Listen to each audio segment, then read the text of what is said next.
estudantes do 9º ano, sejam bem-vindos! Eu sou a professora Joyce Martins, do componente curricular de Língua Portuguesa, e esta é a nossa aula de número 52, que tem como objeto de conhecimento a coesão. E como detalhamento deste objeto, temos os recursos de coesão referencial e as relações entre as partes do texto, ok? Então, vamos iniciar esta aula.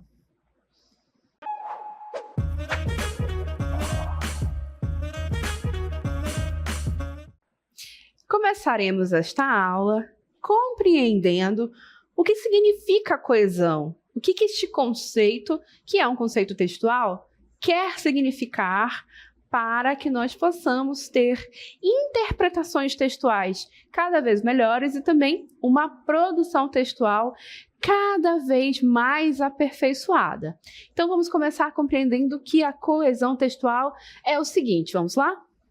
É um conceito semântico referente às relações de sentido que se estabelecem entre os enunciados que compõem o texto. Então, vejam, já nessa primeira citação que nós temos aí na cartela, nós podemos observar, então, que a coesão textual significa justamente esse processo de conectar partes dos enunciados, partes de um texto, vamos pensar assim, os enunciados de um texto, para que eles tenham aí uma relação de sentido adequado. Então, significa juntar as partes do meu texto, os enunciados do meu texto, para gerar o sentido desejado. Ora, como é que nós vamos fazer isso? Vamos entender mais adiante. Olhem só a nossa outra citação.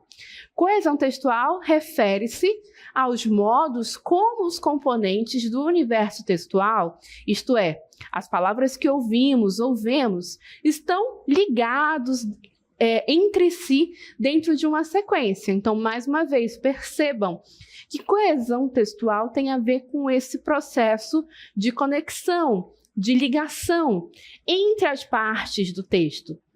Em outras aulas deste nosso módulo, nós já estudamos, por exemplo, as conjunções, locuções conjuntivas, já observamos também advérbios, vimos também que existem aí os pronomes relativos, e quando falamos dessas classes de palavras, nós também observamos o processo que eles servem para essa conexão. Vimos também preposições, né, os pronomes relativos naquela situação das orações adjetivas. Então, vejam, todo esse estudo sintático que nós já realizamos aqui com vocês e também morfológico, quando voltado mais para a classe de palavra em si, vai agora contribuir para que nós compreendamos, para que nós possamos visualizar essa questão da coesão textual. Por quê?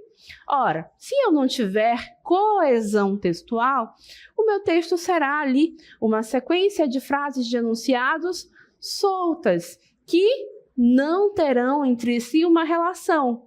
Temos que lembrar o seguinte, que a palavra texto vem de uma antiga palavra do latim que vai significar, sabe o quê? Tecido. É isso mesmo. Então, quando nós pensarmos em texto, temos que pensar em enunciados que estão conectados, estão entrelaçados, fazendo sentidos uns com os outros. Então, como é que eu vou fazer esse processo de entrelaçamento, de conexão? É justamente isso que vai me dar a coesão textual. Então, quando eu digo assim, esse texto tem problema de coesão, ou seja, é um texto que, naquele processo de conexão entre as partes, os sentidos não foram tão bem observados, então, de repente, tem uma conjunção empregada com um sentido equivocado, ou, de repente, era para ter sido utilizado um conectivo ali, um pronome relativo, e não foi, então o texto ficou repetitivo. Então vejam o quanto que é importante conhecer sobre coesão e buscar aplicá-la na sua produção textual. Então, vamos avançar e vamos ver na prática, né? Como é que fica um texto quando ele tem problemas com coesão textual. Olhem só, temos aí um exemplo, e o texto diz o seguinte: Carlito partiu no barco verde. O barco era longo e forte. Carlito parou perto da árvore. Era tarde e Carlito dormia. Acordou e comeu carne de carneiro. Que calor! Vou nadar. Bom, à primeira vista, pode passar a cartela, por favor? Nós já podemos observar que temos aí a repetição excessiva, tanto da palavra Carlito, quanto da palavra barco, em um curto espaço textual. Então, isso aí já é o primeiro problema coesivo que nós podemos observar. Eu poderia eliminar essas repetições utilizando coesão, substituindo, né, os substantivos por outros equivalentes no contexto, ou por pronomes equivalentes no contexto. Mas, além disso, notem o quanto que nós temos aí períodos simples. Nós temos aí períodos que são independentes, um não conecta com o outro, né? Parece que o menino primeiro saiu no barco verde, aí ele descansou, aí dormiu, e aí, do nada, ele acordou. Não tem esse processo de transição entre uma ação e outra, né? Então, percebam que a coesão está comprometida. Aí ali ao final, que calor, vou nadar, né? Então percebam que falta a junção entre as partes do texto para que esse texto, de certa forma, progrida de maneira que nós possamos compreender a relação lógica de sentido entre as ações desse menino, além de evitar repetições. E, claro, nós podemos, então, resolver aí o problema deste texto, que tem problemas de coesão. Vamos ver, então, como é que ele ficaria com a sua coesão, vamos dizer assim, ajustada? Vamos lá, então. Olhem só como ficou. Carlito partiu no barco verde, que era longo e forte. O menino parou perto da árvore. Ficou tarde e acabou adormecendo. Acordou com uma fome danada, com vontade de comer carne de carneiro. Não comeu porque o carneiro não dá em rio. Sobrou a chance de nadar, o que foi bom, porque fazia calor. Então percebam que agora, na próxima tela, vamos destacar aí o que nós fizemos. Olhem só. Percebam que a gente eliminou a repetição do nome Carlito, que era 3 vezes que aparecia, né? Agora, eu escrevi apenas uma vez e depois eu utilizei o menino, substituindo aí, né, a repetição do nome Carlito por um substantivo equivalente nesse processo, né? Então, é uma forma de fazer coesão. Substituir um substantivo por um outro equivalente naquele contexto, tá? Aí notem também que a palavra barco, que era repetida 2 vezes, foi escrita uma vez, está ali barco verde, e aí depois eu utilizei o pronome relativo que.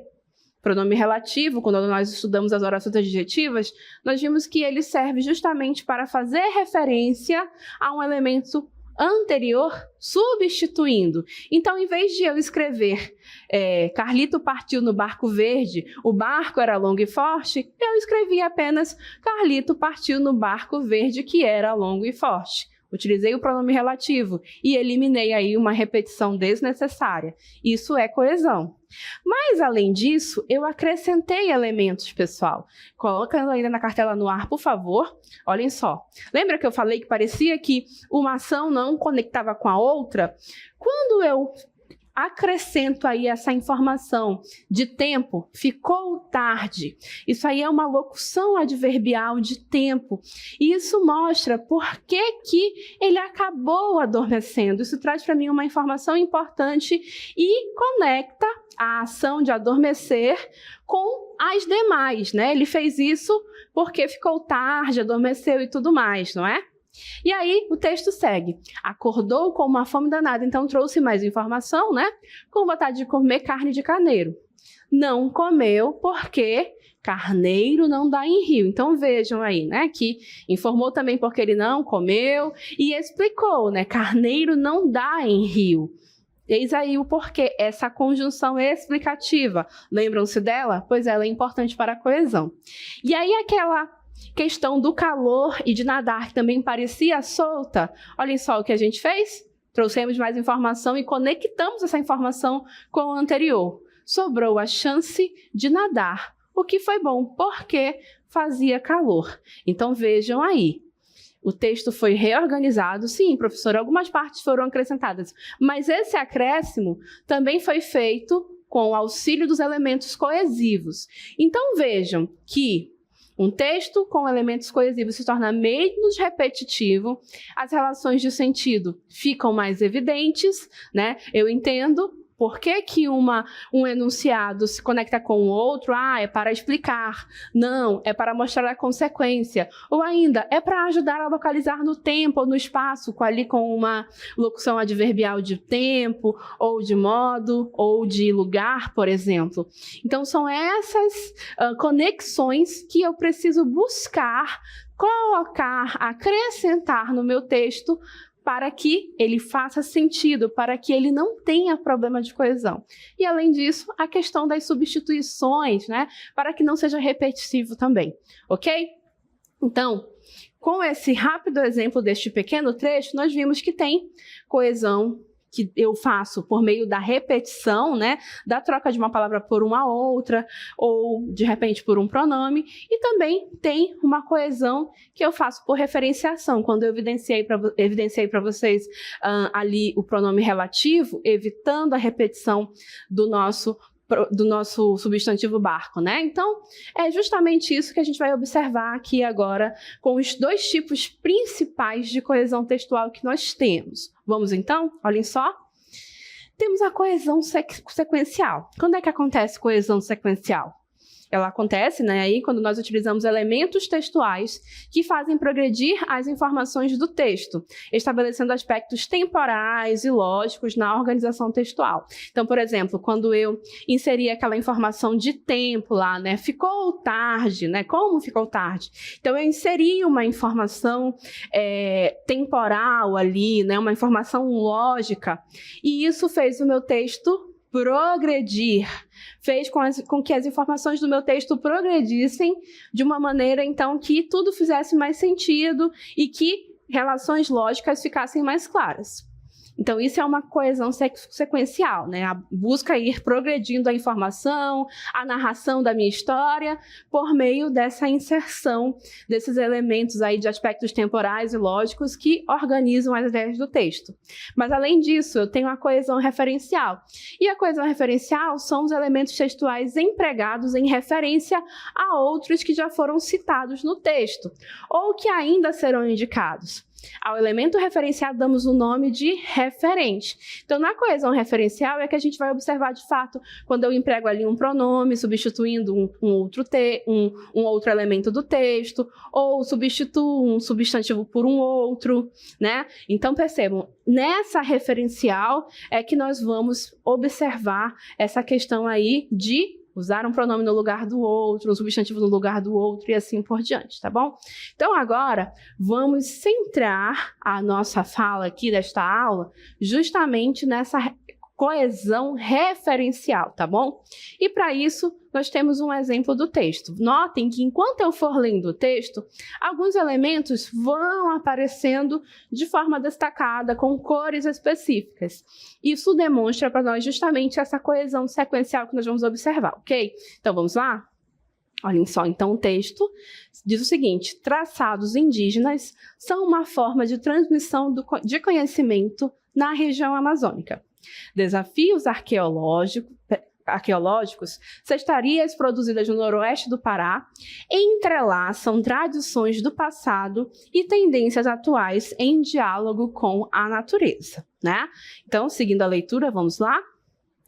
Os traçados para os mapuera são vegetais que são desmembrados, seguem a vida junto aos humanos e depois se desfazem, voltam para a terra, afirma o arqueólogo Igor Rodrigues, pesquisador. Então, notem aí que nesse contexto, o arqueólogo Igor Rodrigues pode ser substituído aí também pelo elemento pesquisador, pelo substantivo pesquisador, tá bom? Nesse contexto, faz sentido e é possível essa substituição, né? Então, pesquisador faz referência ao arqueólogo Igor Rodrigues. Seguindo a leitura, né? Então, pesquisador do Museu de Arqueologia e Etnografia da USP e autor da tese Tramas da Tecnologia, Etnoarqueologia na Variabilidade dos Traçados dos Povos Mapuera. Nota que tese está em amarelo, né? Vamos observar, então, de que outra forma a palavra tese foi referenciada ao longo desse texto. Na próxima tela, vamos lá? Então, olhem aí. Em sua pesquisa, então, notem aí, sua pesquisa, nesse contexto aqui, faz uma referência justamente à tese desse pesquisador. Nesse contexto, uma pode substituir a outra, né? Um termo pode substituir o outro, e por isso mesmo um faz referência ao outro, ok? Né? Em sua tese, que foi uma das vencedoras do prêmio CAPES de Tese 2023, o arqueólogo estudou estampas trançadas em diversos objetos da cultura Waiwai e analisou mudanças históricas e geográficas nos padrões estilísticos. Além de impulsionar a economia da região, os artefatos trançados, então, outro destaque em rosa aí, né? Agora vamos ficar atentos. Como é que esse elemento vai ser referenciado mais adiante no texto, né? Então, olhem só. Os artefatos trançados, por favor, retorna, também perpetuam mitos e saberes tradicionais e podem servir como método de distinção social. Agora sim. Eles, pode avançar, por favor. Eles quem? Os artefatos, né? A gente já fica aí conectado pela cor. Eles remetem à memória e à história desses povos. Explica o pesquisador. Então, nota aqui de novo em verde, porque é um elemento que está retomando e fazendo referência a todos os outros que a gente já viu, né? O pesquisador, né? O estudante. Todos esses elementos, eles estão aí, um referenciando o outro, um retomando o outro, ok? Indo adiante com o texto, então olhem só, quando falou dos trançados, utilizou o eles, retomando, e aí na sequência do texto, esses trançados continuarão sendo referenciados por outras expressões, né? Então olhem só, transmissão de conhecimento e potência, o papel das produções trançadas, então mais uma vez uma forma de retomar, né, um elemento que já foi mencionado no texto. As produções trançadas é estrutural na vida dos Waiwai. São utilizadas no preparo de alimentos, na caça e na coleta de vegetais, mas sua relevância não se restringe somente a seus usos práticos. É uma forma de educar, de contar histórias, explica Rodrigues. Nota que quando eu usei sua relevância e destaquei o sua, é porque é a relevância dessas produções trançadas. São os usos práticos aí, né? Seus usos práticos das produções trançadas. Então vejam que também continuar a tratar deste elemento e fazendo referência a um termo no texto, eu vou buscar sempre utilizar pronomes ou substituir por outros substantivos ou expressões substantivas que façam, de alguma forma, referência a um elemento que já foi citado no texto, tá bom? Seguindo a leitura. Um exemplo nítido da importância dos padrões de cestaria na difusão de saberes é a recorrência de estampas. A representação do fruto nas cestarias é uma forma de difundir esse conhecimento para gerações futuras. Ao ensinar o padrão do pendúculo, ensina-se também sua importância medicinal e suas aplicações práticas. Seguindo. Os padrões de cestaria são ainda uma forma de distinção social, segundo Rodrigues. Rodrigues, notem, né, a referência ao pesquisador e tudo mais, né? Se o xamã tinha um cesto com um desenho de escorpião, significava que ele tinha um contato com o espírito do escorpião, que as coisas que ele guardava ali estavam potencializadas por esse espírito, conta. Então, notem aí, que nessa última fala do nosso pesquisador aí, ele está justamente quando ele diz xamã, mais adiante ele fala ele tinha, e depois ele guardava. As duas ocorrências aí do pronome ele, elas estão aparecendo justamente para fazer referência ao elemento xamã, ao substantivo xamã. Professora, mas aí não tem a repetição de duas vezes o mesmo pronome num curto espaço de texto? Sim, é verdade, mas nota que essa parte aí está entre aspas, porque é uma fala do pesquisador que foi reproduzida no texto, tal qual ele falou. Então, na fala, essas repetições, elas podem acontecer sim. Nós devemos evitar se estivermos em um ambiente formal. Mas na escrita, esse processo é um pouco mais controlado. A gente pode, na verdade, controlar melhor. Então, quando tratamos aqui de coesão com vocês, principalmente para que vocês observem as produções escritas de vocês, ou, se forem falas públicas, para que vocês possam preparar previamente e, nesse processo, fazer um texto que vocês irão ler que tenha a melhor coesão possível, evitando também repetição, né? Ao longo do texto, que a gente acabou de ler e explorar, existiam outros exemplos de coesão referencial, sim. Porém, nós destacamos alguns para que vocês pudessem visualizar como isso pode acontecer no texto escrito, né? Tanto a questão da retomada, né, por meio de... Aliás, perdão, a questão da substituição de um substantivo por um outro equivalente no contexto, ou uma expressão equivalente no contexto, ou esse processo de utilizar os nossos pronomes nessas substituições, ok? Então, agora que eu exemplifiquei com vocês, nós vamos entender um pouquinho melhor esses mecanismos de coesão referencial. Então, olhem só, acompanhem na cartela. Então, eu posso fazer coesão referencial por meio da substituição, como vocês viram, puderam acompanhar na minha análise, na minha fala. Uma forma de fazer esse processo, né, é justamente a coesão referencial por substituição. Então, olhem só. A substituição se dá quando uma palavra é retomada ou precedida por outros elementos. Então, a questão da substituição pode acontecer das seguintes formas. Eu posso fazer a substituição por anáfora. E a anáfora, ela é a mais comum, tá? E ela acontece quando se retoma elementos que já apareceram no texto. As palavras que, em geral, atuam nesses processos de anáfora são os artigos, os advérbios, pronomes, numerais, não é? E aí, o exemplo... Quando a gente viu, né, logo ao final do texto, se um xamã tinha um cesto com um desenho de escorpião, significava que ele tinha um contato com o espírito do escorpião, que as coisas que ele guardava ali, né, e o texto segue. Então, nota, quando eu utilizo o pronome ele duas vezes para referenciar a palavra xamã, né, que apareceu primeiro no texto, eu estou fazendo justamente uma coesão, né, por substituição, conhecida como anáfora, né, que é o que a gente chama de referenciar um elemento que já apareceu no texto, ou que apareceu antes, ou que apareceu primeiro, vamos colocar assim, né? Mas a anáfora não é a única forma. Eu também posso fazer essa coesão por substituição, né, a coesão, né, referencial por substituição, por meio da catáfora. A catáfora é menos comum, mas também pode ser utilizada. Então, como é que é a catáfora? A catáfora antecipa elementos textuais que ainda irão aparecer no texto, né? E aí as palavras que em geral atuam nesse processo são os artigos, advérbios, pronomes e numerais, né?